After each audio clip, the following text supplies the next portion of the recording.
is CORDIScovery. Hello and welcome to this episode of CORDIScovery with me, Abigail Acton. As the words tariffs, economic growth, global trade and sanctions fly around us, the economy and how markets are interlinked is something we're all growing more aware of. What can antiquity tell us about the way networks of exchange evolve and the impact that has on inter-imperial economies? And can that shine a light on what we're experiencing now? From early economic activity along the Silk Road and beyond to modern-day Brazil. What are the unexpected impacts of a movement of labour from agriculture to manufacturing? Along with exploring movements of capital and labour, we also consider the economic characteristics of one specific market, in this case, healthcare. Is it fair and equitable? And if not, why? And how can that be improved? Here to talk about these questions and many other interesting topics are three researchers, all of whom have received EU support through science funding.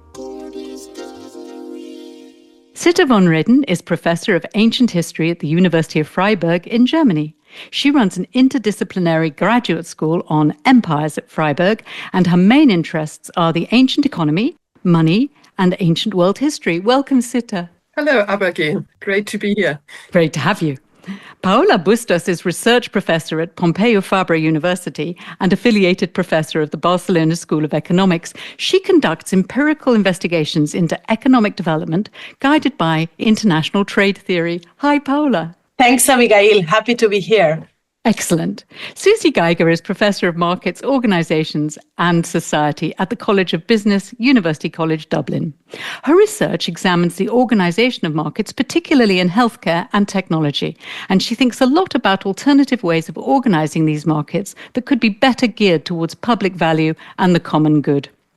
Welcome, Susi. Delighted to be here, Abigail. Thanks. Sitta, I'm going to turn to you first. The Bazaar project considered the role of inter-imperial zones and small to medium-sized regional networks of exchange in ancient Trans-Eurasia.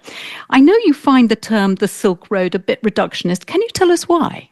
Well, the Silk Road was first very important to understand that the Afro-Eurasian world from East Asia to Europe was connected in some way, and that there were not just small city-states and agricultural societies that lived their own lives. So it was a very important step towards world history. But I think we have made that step. And now, 100 years later, it looks as if we need to move on from that. And that was exactly what we tried to do, looking at how goods and people came to use routes across Eurasia. We also realized that the term Silk Road is not a good idea because there are lots of routes. There was not just silk or not just even luxuries always moving along these routes. And also we realized how many ideological underpinnings the Silk Road has. We know that from the current Belt Road Initiative, that's called the New Silk Road. But also when the term was invented by a German geographer, Ferdinand von Richthofen, it was a bit of an idea that China could be colonized and where railway lines should be built. So we thought it's an ideologically difficult and also very simplistic concept because it doesn't tell us how people use it. Right, it doesn't really indicate the complexity and the diversity of interactions. And it's a bit, yes, as you say, simplistic. What period were you particularly interested in studying, Sitta, please? Well, we looked at 300 BCE, as we call it now, before the Common Era, and 300 CE of the Common Era, because these 600 years were a period of particularly strong empire building. We have the Qin and Han Empire in China. We have the Central Asian empires after Alexander. We have the Mauryan Empire in South Asia. And we have obviously the Hellenistic empires after Alexander, and then the Roman Empire after the Hellenistic Empire. So this was a curious period of intense empire building. And empires, we felt, were very important for this trans-imperial exchange. Sure, clearly. And did you manage to establish whether this flow of commerce and this flow of ideas and people that were involved in this great exchange of trade had impacts on the ways the empires functioned and were constructed? Yes, I think they are very important for that because, first of all, imperial courts like to consume exotic goods. The Han Emperor one day wanted a rhinoceros from South Asia, so that had to be imported. Or the Caesar complained that the women in Rome, the elite women, want silk dresses that are so through shining that they hardly seem to wear anything. And so there was a big interest in these luxuries, not only because people wanted to distinguish themselves, but actually also to show as emperors that they had the power to get these things. Okay, I'm kind of interested to know what your methodology was, and I'm also interested to know what that revealed, because I'm curious to see if the past can teach us anything about the present. Well, our explicit aim was to write a 3-volume handbook, or a handbook, so that people actually can connect ordinary people who don't know ancient Chinese language and Latin and Greek and Sanskrit and Parthian and all these dialects that were spoken in Asia, so that people can read about Eurasia in easy language. It's not simple language, but an easy language in translation, and be able to compare these empires without having been able or having to be able to know archaeology and literary texts and so on. So that was our really main aim, to make this big history accessible. And what did the project actually do? So, I mean, we know that these trade routes exist. What did you do to dig deeper and to find out what the influence of these trade routes were on local socioeconomics? We studied ancient texts, inscriptions, papyri. Papyri are papyrus documents that have survived in dry conditions, such as the Egyptian deserts and so on. Parchment, skin, inscriptions, coins. To look for what? To look for the ways people interacted, and what dealings they had, and with whom they interacted, what networks, and that is one of our key terms, what networks they created, and who the people were that created these networks with particular tools, as we call it. Excellent. With particular instruments of interaction. Oh, instruments of interaction. What would that be? A cash or? For example, coins, or for example, pottery, fine pottery, where some elites try to distinguish themselves by using it and buying it, but also giving it to each other and so on. So that were tools of interaction. Right, lovely. But then states obviously had tools of interaction with taxing people or paying them for military service and so on. So everything, how people get into contact with each other. Did you find anything that seemed to show that there was extreme tariffs in place at a certain point that then did impact the flow of goods at any time? Well, the Chinese felt that the Parthians taxed. The Parthians are the ones that lived in or ruled Iran. And they had a common border in what we now call Central Asia, in Uzbekistan, Tajikistan, something like that. And they felt the Parthians didn't let them in and wanted to keep all the trade for themselves. But that is very unlikely and seems to be a rather negative perspective put on the Parthians by the Han. When we see, for example, the Romans in the Eastern Desert in Egypt, where all the Indian Ocean trade came in, and that had huge value, they taxed it very strongly, 25%, and it didn't stop that trade from moving. And especially because also the people who were involved in this trade were, as we found out, were also very much involved in the state as well. Not as state actors, but because they had access to other imperial courts, because they were very well networked and so on. So they didn't really sort of fight against the state. They acted as private people and got all the profits themselves, but they probably didn't mind so much that their stuff was taxed. Right, so heavily, right. It didn't seem to indicate that slowed down trade or stifled it in any way. It was still very well, it still certainly thrived. not in the Eastern Desert. Lovely. It still thrived. That's excellent. Was there any surprises that you came across? Anything that really stands out with regards to what you found after the project? Well, if I now spoke to specialists, they would probably say, yes, well, we knew that before. But what was really surprising, how much the interaction between sedentary agrarian elites on the one hand and people from a nomadic background interacted with each other, and that this particular interaction was extremely fruitful and usually stimulated essentially or substantially trans-imperial trade. And the reason why that seems to us, is that the sedentary societies are very active and very good at creating value on the ground and where they are. They have cities and cities are very productive places. But nomadic people are very mobile and get over very long distances. And this kind of fusion of local intensity and less intense economic activity over long distances, that seemed to have been very fruitful. Right. And we see that in Central Asia as being the clue to why Samarkand, a place like Samarkand, became so important on the Silk Road. Right. It's really an underlying theme. Yeah, fascinating. Thank you so much, Sitta. That was beautifully explained. Does anyone have any observations or comments to make to Sitta? Yes, Paula, what would you like to ask? I have a question on the role of inequality on trade at this time. It appears to be the case that the formation of empires generated some wealthier elite that could demand these luxury goods.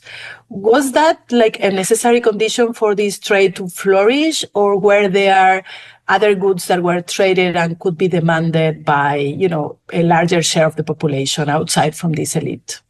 That's a good question.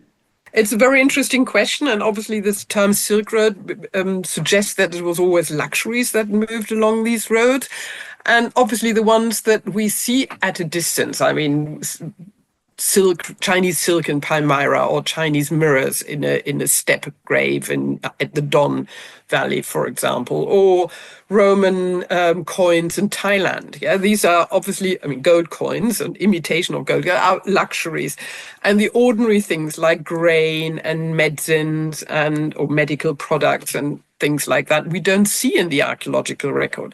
We can see it perhaps again in Palmyra, very key place for this research, where we have a tariff of things that pass through the market, and there we have the expensive oils and perfume oils and myrrh and things like that. But we also see that people bring in donkeys and are taxed for it, and bring in grain and so on. So everything passed the market. Perfect. Thank you very much. Excellent. Wonderful. I'm going to turn to you, Paula, actually. The EDST project used evidence from Brazilian communities to understand the structural transformation that arises from the relocation of capital and labor across sectors. I think this is very interesting, because now we're bringing this up to date and we're looking at one specific place. I know that how economies grow also interested you. So can you tell me what the debate is regarding growth in developing countries, Paula? Yes, thanks, Abigail. So a classic debate in development economics, which inspired us, is whether developing countries can follow the same development path that European economies followed in the past. For example, many historians argue that before the Industrial Revolution in England, technical improvements in agriculture reduced labor demand in rural areas and increased farmer income. This generated both migration of rural workers into cities, demand for industrial products, and savings to finance industrial projects. However, this process has not taken off in several developing countries. One potential explanation is that in a global economy, land-abundant developing countries such as those in Latin America or Africa can stay specialized in agriculture, export these agricultural goods, import manufacturing goods, and export savings. What do you mean by export savings? This means that you can have income very concentrated in a few, rich farmers, or, in the case of mining, the owners of the mines. And this money is not spent locally or invested locally, but actually these savings are redirected to investments in the US or in other rich countries that have more developed financial systems. So one concern is that these positive links between agriculture, manufacturing, and services that happened in European economies in the past or in the US might not be operative in these developing countries due to this openness of both trade and financial markets. So what we're saying is that historically the evolution from an agrarian economy through to more of a manufacturing-based economy that we've seen in Europe and, as you say, in America too, might not actually work in some developing countries. Right. And so where did you focus on, Paula, when you were considering whether this could be applied as a model or whether it was not a one-size-fits-all? Yeah, so our purpose was to produce empirical evidence on this, on current developing countries, because we lacked high quality empirical evidence trying to find, whether these links were operative today or not. And then to produce good empirical evidence, we had to find some natural experiment, which allowed us to compare regions adopting new agricultural technologies that increase their productivity in that sector to similar regions that did not adopt those technologies. And then we had the opportunity to study the recent adoption of GM crops, which was one of the largest innovations in agriculture in the world. And it produced a big boom in agricultural production in several Latin American countries. But to isolate this causal effect of this agricultural boom from other contemporaneous events, we had to compare areas affected by the boom to unaffected areas that were very similar. And Brazil was a perfect country for that because you could because it's the same country, many shocks are the same or changes for different areas, but it has a very different geography. So some areas, the new technology implied a very large increase in productivity, while in other areas, the effects were not very large. Oh, that's great. So, I mean, it's almost like a lab experiment in as much as you have a consistent baseline. Exactly. Because it's the same country, but you can isolate the response to, as you say, to an increased productivity in one area and what happens if you don't have that in another area. That's fantastic. Exactly. So the idea is that the other areas could be a good control group, in a sense. Yes, a control group, exactly, like the laboratory. Yeah, absolutely. And so what were you actually looking at?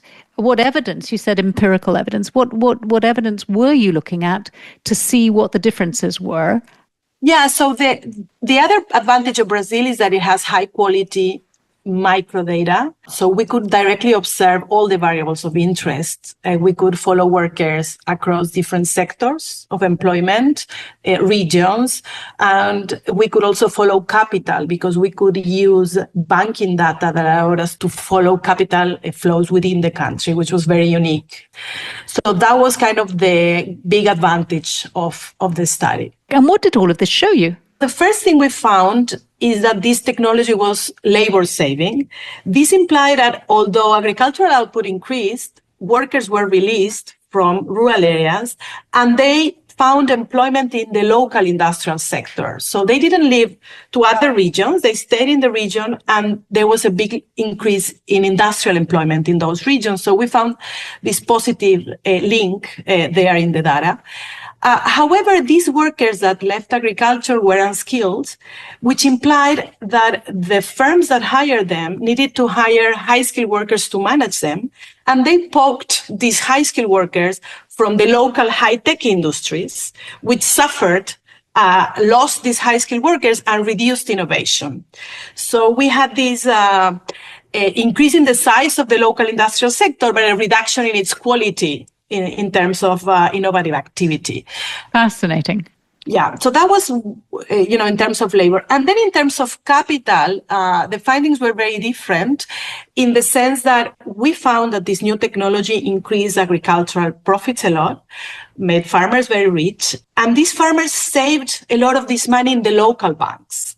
And then one of the positive links in the Industrial Revolution was this reinvestment in England, was this reinvestment of savings into industrial projects.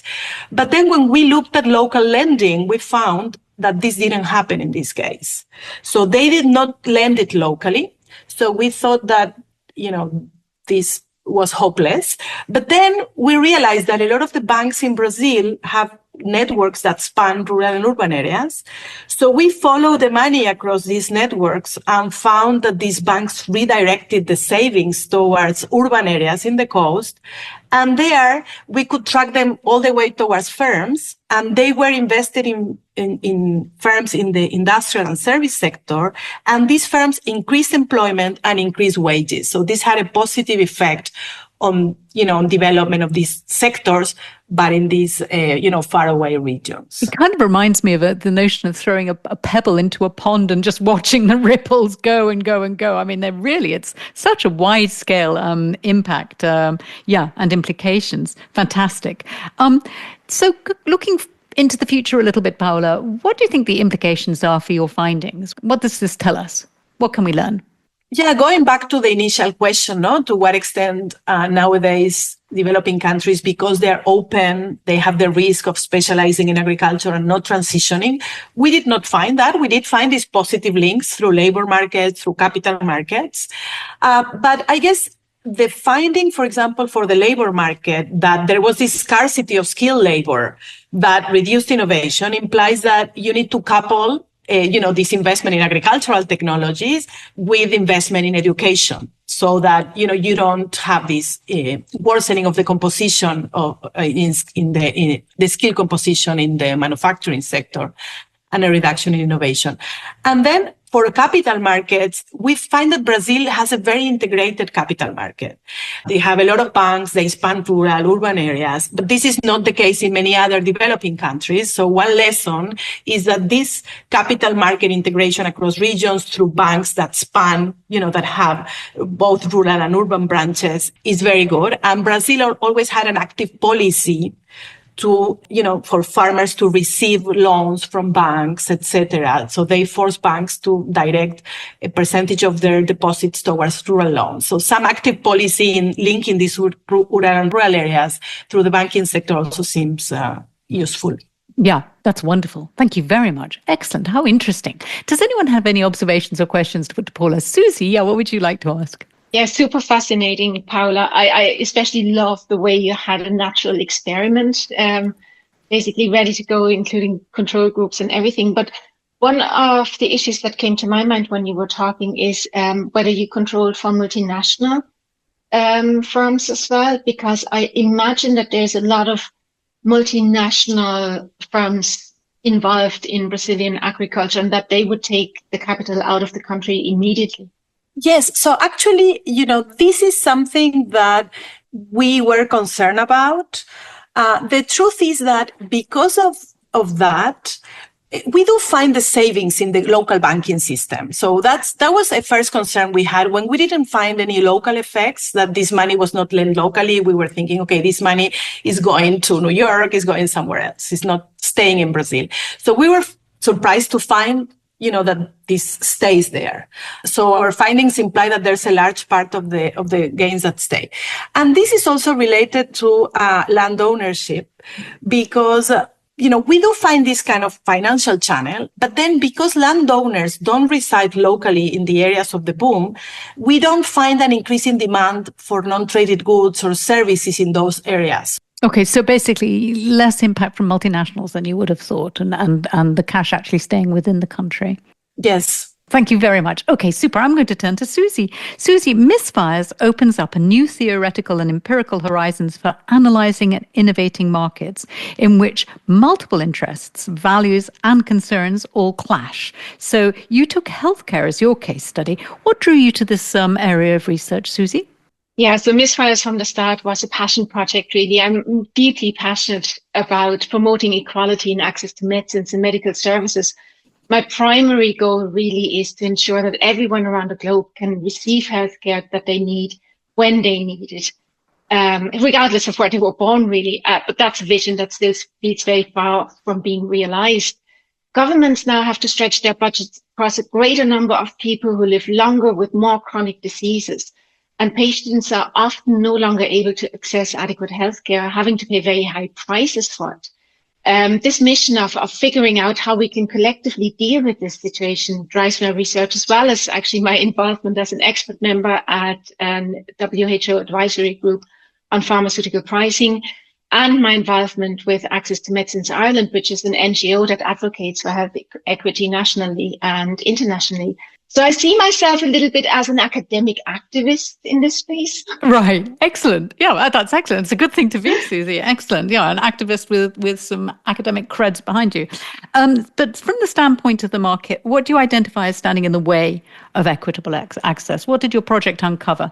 So it's patents and pricing, and that wouldn't really surprise anyone who knows anything about this space. Our patent system is actually, when you go back, not a lot of people realize that up to the mid-20th century and even later, a lot of countries didn't allow patents for pharmaceuticals. They just simply didn't accept that. And then in 1995, through the World Trade Organization, we agreed collectively globally on a very infamous trade agreement called TRIPS, which basically imposed global patents with the same length, et cetera, on every technology in the globe, including pharmaceuticals.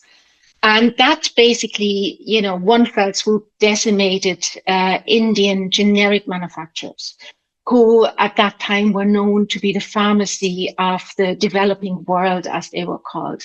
Now, a lot of low and middle income countries aren't necessarily great markets for multinational pharmaceutical companies, but at the same time, the patents prevent a lot of the time local manufacturers to supply innovative medicines. So that's one big thing. And we saw the consequences, disastrous consequences of this during COVID-19, where, we had huge vaccine inequities just simply because we couldn't produce enough vaccines. The other big issue is prices. So we have price spirals that go up now easily into the millions of euros for one treatment per patient. And we have a lot of these new medicines coming onto the market at these price points. And health systems simply can't afford these anymore. But there's a lot of evidence that you could actually produce these very highly innovative, high-tech medicines for much cheaper. But is the fact that the health systems can't afford this, and thinking about the economics of the situation, these companies are pricing themselves out of the market, aren't they? So won't they have to reduce their prices if they're just unaffordable and no one's buying? Well, you'd think so, but they essentially have a monopoly. Again, through the patent system, they can just command an area. And we see it now, one of the things during COVID, we had for the first time mRNA vaccines on the market. Now, that was a technology that had developed for decades, really, and a lot of the time in public institutions. But through patents, that entire mRNA space was successively enclosed into private hands, really. And, now the future is almost already determined because we have a handful of companies that hold patents on what's called a platform technology. So you could imagine mRNA vaccines for HIV and for some cancers, etc. So it's a hugely valuable technology in the hands of a few companies. What can we do? That's a good question. Yeah. It's a tough one. Huh? I think one of the things that a lot of activists would say, and that our research also pointed towards, is that we have to valorize public knowledge creation in this space much more. So make sure that the universities that produce all this really, really fundamental, important research in pharmaceuticals, that those public institutions are actually adequately valued and paid for the knowledge that they create. So either keep the knowledge through public patents inside the public system and don't outsource it to private payers, or if you do, make sure that you put conditionalities on these patents. For instance, price ceilings that they have to observe. So there's various ways to do that, actually. Are you seeing any signs of anything actually being implemented? Are you seeing any shift in the current model towards that?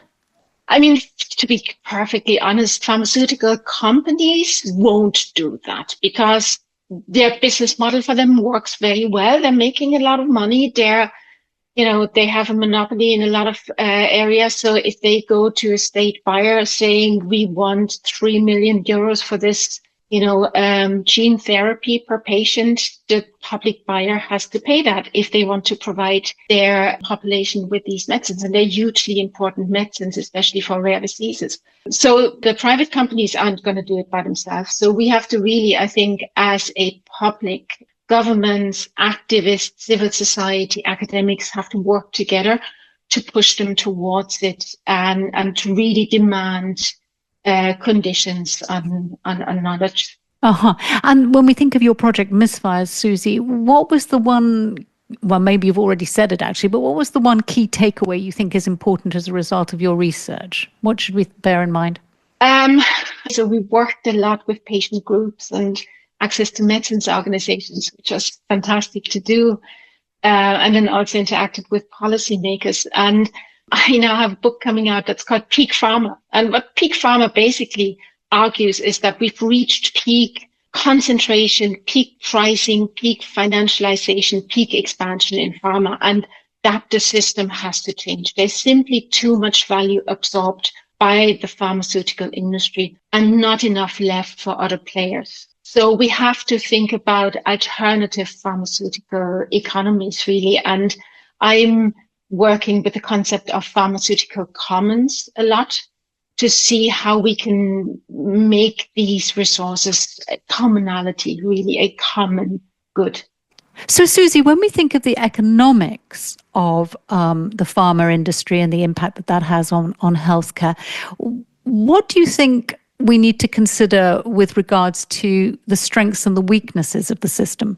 So when I think about economics, Abigail, I don't just think about capital flows or labor flows. I think primarily in terms of flow of information and knowledge, because I think that's the three big values that flow through our economies, through every single market. And you can't just look at one side without looking at the other side. So I'm concerned that capital might flow into one direction, and that's okay if information and goods, etc., flow the other way. If everybody gets their piece of that value system, so to speak. I get concerned when capital flows one way and a lot of the knowledge flows the other way as well, or flows that way as well. And if not enough, so to speak, comes back from that direction especially towards the public and the public payer. Fantastic. Thank you very, very much. Paula, I think you've got a question.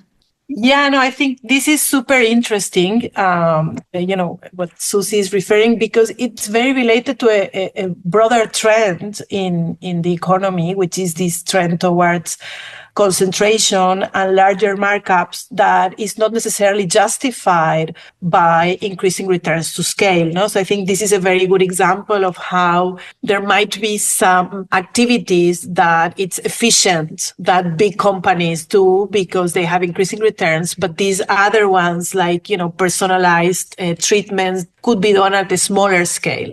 So the fact that all these activities done by these larger firms is a distortion to the optimal allocation in the market. So I don't know if that's a good interpretation of what you were discussing. It is, Paula, absolutely. And one of the things that we're very concerned about in the pharmaceutical space is also the amount of capital that's being taken out and away from research and development and innovation and being paid back to shareholders, for instance. And we call that financialization. And I'm sure you see the same in the agrarian industries that you're looking at. So there's less and less money left really to do the fundamental research and development. And we're lacking drugs in what we call neglected diseases, which is a lot of the time tropical diseases, where there's simply no lucrative market, to be perfectly honest. And again, that's where public innovation, for instance, can come in very strongly, because pharma just doesn't do that very well, or they're reluctant to do that. Well, I think that's absolutely brilliant. Thank you so much, all of you. I mean, really some fascinating insights, both historical, contemporaneous, across one country, across one sector. So I think we've looked at this from very different angles and I've really enjoyed it. Many thanks for your time. Thank you so much, Abigail. It was lovely to be here. It was a pleasure to have you, Susi. Thank you, to catch your interest in ancient history. Yeah, I'm always interested in ancient history, as listeners to CORDIScovery have probably realised by now. Thanks, Abigail. You're very welcome, Paula. Thanks for your insights. Goodbye. Bye. Bye-bye. Bye.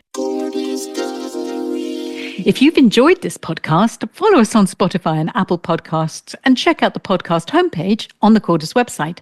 Subscribe to make sure the hottest research in EU-funded science isn't passing you by. And if you're enjoying listening, spread the word. We've talked about the life that survives in volcanoes, how robots are showing bees, which fields have been recently sprayed with pesticides, and crows' reactions to magic tricks. In our last 48 episodes, there'll be something there to tweak your curiosity. We're always happy to hear from you. Drop us a line, editorial@cordis.europa.eu. Until next time.